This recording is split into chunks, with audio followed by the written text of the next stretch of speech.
Živa, Uroš tukaj iz Kimita Running Academy. Danes si bom vzel par minut, da spregovorim z vami o pravilni tehniki teka. Kaj sploh je pravilna tehnika teka, sem enkrat že govoril in bom poskusil povezavo do tega video posnetka prilepiti nekako sem na ta video posnetek oziroma jo vključiti v opis pod tem videom spodaj. Ko govorimo o tehniki teka, se največkrat ponavadi spomnimo na tehniko teka preko prstov oziroma preko sprednjega dela stopala in na tehniko teka preko pete. Ampak tehnika teka je veliko več kot pa samo točka pristanka, se pravi ali pristanemo na prste ali na peto. In če spremenite vašo tehniko teka samo na ta način, da ste iz pete pristali na prste, niste spremenili tehnike teka.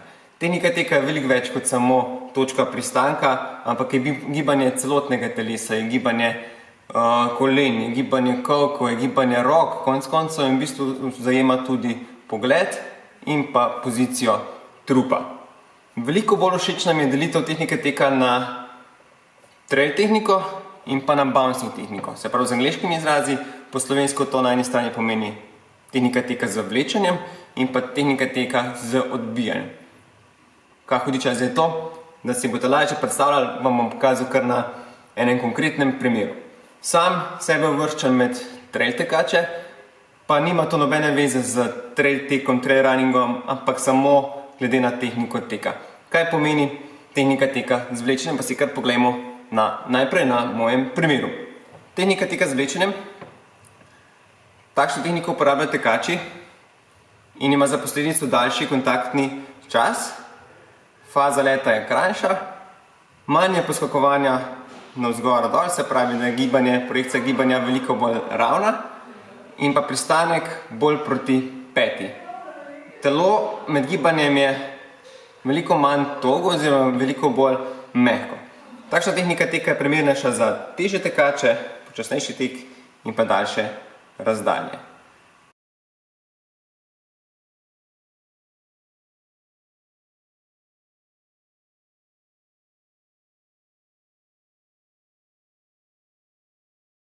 Če gremo kar naprej na drug primer, pa lahko vidimo tehniko teka z odbijanjem. Za ta primer bom uporabil Lukata. Luka je bivši košarkar, na ta način tudi se vidi, da je bolj eksploziven tekač, da več izkorišča to eksplozivno moč in zato tudi njegova tehnika izgleda drugače.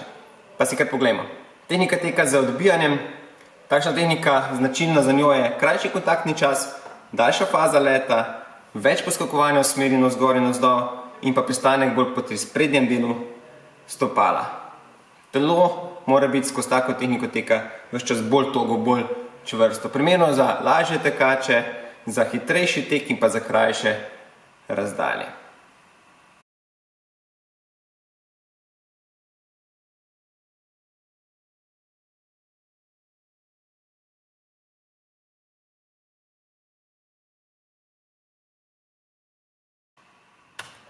In to je to.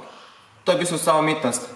Ne gre se v bistvu tukaj pri temu za to, da bi določili, katera tehnika teka je boljša, se pravi, ali je trail tehnika boljša, ali je tehnika z odbijanjem boljša, ampak gre se samo za to, da v bistvu vsak tekač izbere svojo tehniko teka oziroma glede na svoje telesne sposobnosti in značilnosti teče v tehniki teka, ki je njemu bližje. In to pomeni na eni strani, da ste lahko v bistvu tekač, ki bolj uporablja zadnjo verigo mišic, se bolj recimo potiskate naprej, na drugi strani, če ste lažji, če ste bolj eksplozivni, boste bolj poskakovali.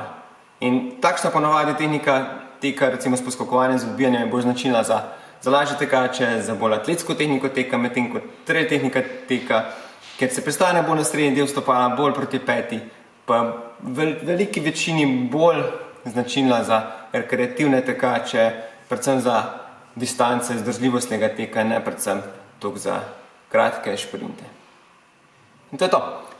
Če so vam naše vsebine všeč, si kar pogledajte, mi smo naša družbena omrežja, Facebook, Instagram, YouTube, veliko vsebin ustvarjam in upam, da so vam te vsebine všeč, tako da naročite se na naš YouTube kanal in pa pregledajte tudi naše socialna omrežja.